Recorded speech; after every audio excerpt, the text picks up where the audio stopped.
Graphicanos, it's a traveling exhibit of contemporary Latino prints, and fortunately it features several prominent Bay Area artists. We're really excited that this exhibit is opening this fall. It's just in time for Hispanic Heritage Month.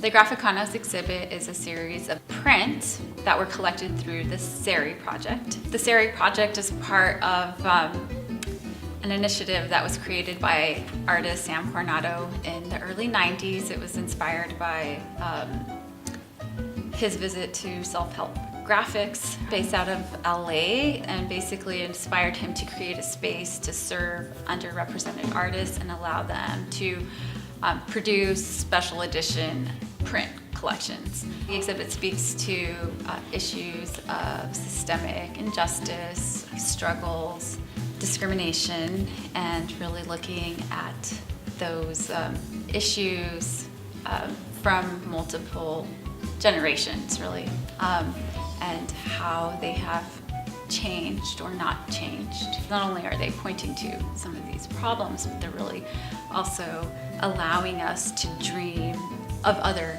realities, right? Allowing the viewer into that perspective, I think, is really exciting and what makes this work so interesting.